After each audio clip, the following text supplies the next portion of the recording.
باب 34 قیادت۔ جب قائدین کی بہتات ہو جائے تو سمجھ لیجئے کہ قیادت کا فقدان پیدا ہو گیا ہے۔ قائدین کی کثرت ملت کو تقسیم کر کے راستے کے تعین کو دشوار بنا دیتی ہے۔ وحدت مقصد ختم ہو جائے تو کثیر المقصدیت پیدا ہو جاتی ہے، اور نتیجہ یہ ہوتا ہے کہ منزل کا مفہوم ہی مبہم ہو کر رہ جاتا ہے۔ ہر قائد اپنے گروہ کو الگ الگ سمت دکھاتا ہے، الگ الگ شعور عطا کرتا ہے، الگ الگ ضرورتیں پیدا کرتا ہے، اور علاج کے الگ الگ طریقے ایجاد کر کے ذہنوں کو الجھا دیتا ہے۔ ہر شخص پاکستان اور پاکستانی قوم کے کنارے لگانا چاہتا ہے، اور ہر قائد الگ الگ کنارے کی نشاندہی کرتا ہے۔ نتیجہ یہ کہ کشتی منجدھار میں رہتی ہے۔ قیادت مسیحائی کی طرح ایک وبا کی صورت اختیار کر گئی ہے۔ قوم کا پریشان ہونا ایک منطقی نتیجہ ہے۔ ہر قائد پاکستان کے زوال کے اسباب بیان کرنے میں رطب اللسان ہے، اور عروج کا راستہ اپنی ذات تک مخفی رکھتا ہے، یعنی عروج کے لیے اس قائد کے ہمراہ چلنا شرط ہے۔ قوم کے پاس اتنے رہنما ہیں کہ بس خدا کی پناہ، راستہ ہی دشوار ہو کے رہ گیا ہے۔ آج کا ہر قائد اپنی صداقت کا حوالہ ماضی سے لیتا ہے۔ قائد اعظم نے یہ فرمایا، وہ فرمایا، لہٰذا قوم پر لازم ہے کہ وہ اس کی جماعت میں شامل ہو جائے۔ ہر قائد اقبال کے کسی شعر سے آغاز تقریر کرتا ہے، اور اقبال کے ہاں اتنے اشعار ہیں کہ ہر سیاسی جماعت کے منشور کے لیے اقبال ہی سند ہے۔ سلطانی جمہور کے زمانے کی نوید ہو کہ ابلیس کی مجلس شورا کا ذکر، دیوے استبداد کا ذکر ہو کہ غریبوں کو جگانے اور کاخ عمرہ کے در و دیوار ہلانے کی بات ہو، اقبال کے کلام میں موجود ہوگی۔ اقبال انسانوں کی طرف سے اللہ کے سامنے شکوہ کرتا ہے، اور اللہ کی طرف سے انسانوں کو جواب شکوہ مہیا کرتا ہے۔ اس کے کلام میں کیا بات نہیں ہوگی۔ اقبال ترقی پسند ہے، ارتقاء کا قائل ہے، استحصال کے خلاف آواز بلند کرتا ہے، مساوات کا درس دیتا ہے، بندہ و بندہ نواز کو ایک ہی صف میں دیکھنا چاہتا ہے۔ اقبال کا کلام آج کے بہت سے قائدین کے لیے نعمت ہے۔ اس کے برعکس کچھ جلسے ایسے بھی ہیں جن کی ابتدا اقبال کے اس شعر سے ہوتی ہے: قوت عشق سے ہر پست کو بالا کر دے، دہر میں عشق محمد صلی اللہ علیہ وآلہ وسلم سے اجالا کر دے۔ اقبال نے قیادت کو جلا بخشی۔ ہر قسم کا قائد اقبال کا پیروکار ہے۔ اقبال اور قائد اعظم کے فرمودات ہر قائد کی زبان پر رہتے ہیں، اور ایک قائد دوسرے قائد کی قیادت کے خلاف ہے۔ یہی عجب حال ہے۔ قائدین کی اکثر تقاریر چند الفاظ میں سمٹ سکتی ہیں کہ قائد اعظم کی منشا اور اقبال کی روح کے مطابق ملک و ملت کی تعمیر کریں گے۔ غریب امیر کی تقسیم ختم ہو جائے گی اور سب لوگ چین سے زندگی بسر کریں گے۔ ملک کا دفاع مضبوط ہو جائے گا، اور کیا، انتخاب کراؤ، ووٹ دو، اور یہ کام جلدی ہونا چاہیے، ورنہ کیا۔ آج کل ہم طلسماتی رہبری کے دور سے گزر رہے ہیں۔ ایک طرف اسلام نافذ ہو رہا ہے، دوسری طرف کچھ اور نافذ ہونے کی باتیں ہو رہی ہیں۔ کہیں مساوات کے چرچے ہیں، کہیں نظام مصطفیٰ صلی اللہ علیہ وآلہ وسلم اور مقام مصطفیٰ صلی اللہ علیہ وآلہ وسلم کا ذکر ہو رہا ہے، کہیں انتخابات کا تقاضا ہو رہا ہے، کہیں احتساب کے قصے ہیں۔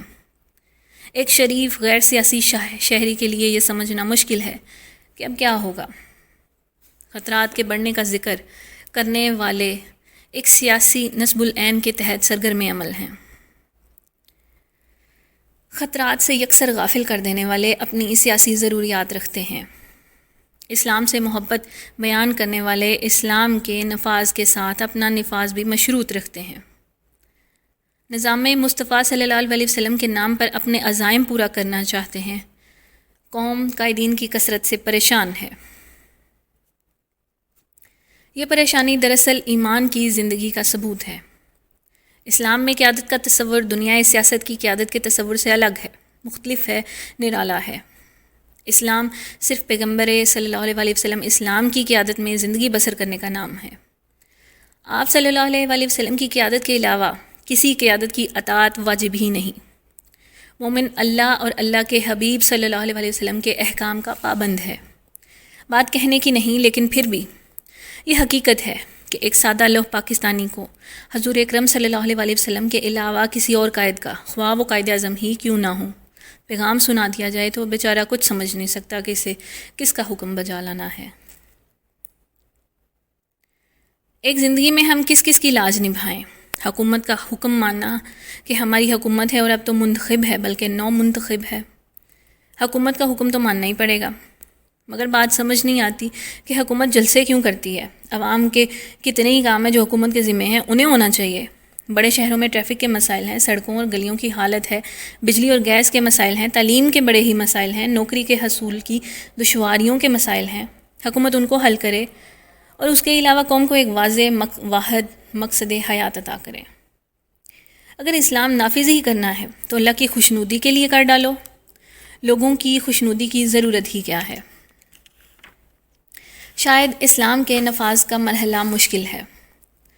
اگر مسلمانوں پر اسلام کا نفاذ مشکل ہے تو یا وہ مسلمان نہیں، یا وہ اسلام نہیں، یا وہ قوت نافذہ نہیں۔ بہرحال اسلام میں قیادت کا تصور یہ ہے کہ مسلمانوں کے لیے حکم ہے کہ اللہ کی اطاعت کرو، اللہ کے رسول مقبول صلی اللہ علیہ وسلم کی اطاعت کرو اور اولو الامر کی اطاعت کرو۔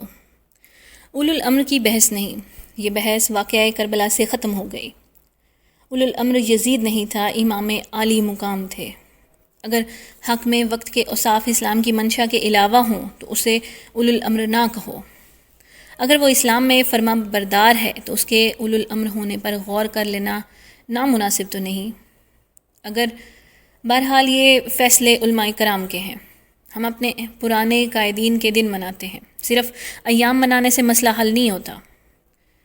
ہم خود کوئی قابل ذکر واقعہ پیدا نہیں کر سکے۔ 6 ستمبر کی یاد اور پھر ملک کے 2 لخت ہونے کی یاد بیک وقت کیسے یاد رہے؟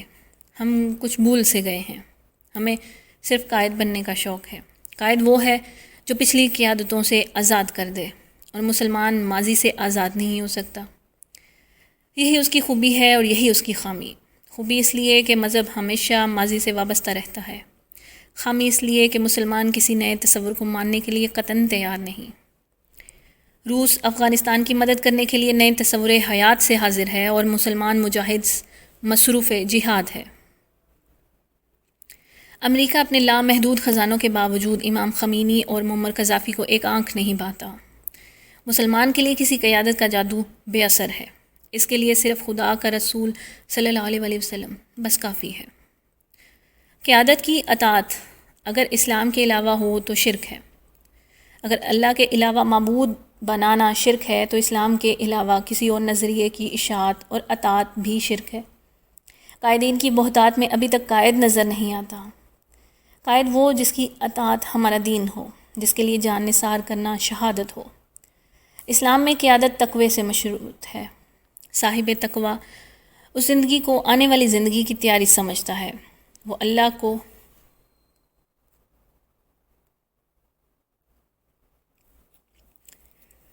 رازق سمجھتا ہے، قرآن کے احکام کے تابع رہتا ہے، اور حضور اکرم صلی اللہ علیہ وسلم کی قیادت عظمیٰ کو تا قیامت قائم و دائم مانتا ہے۔ آج ملت کو قائدین کی بظاہر کثرت کے باوجود کسی مرد حق آگاہ، کسی غلامان مصطفیٰ صلی اللہ علیہ وسلم کی قیادت کا انتظار ہے۔ رہبر وہ کہ دیدہ ور بھی ہو، راز پنہاں سے باخبر بھی ہو۔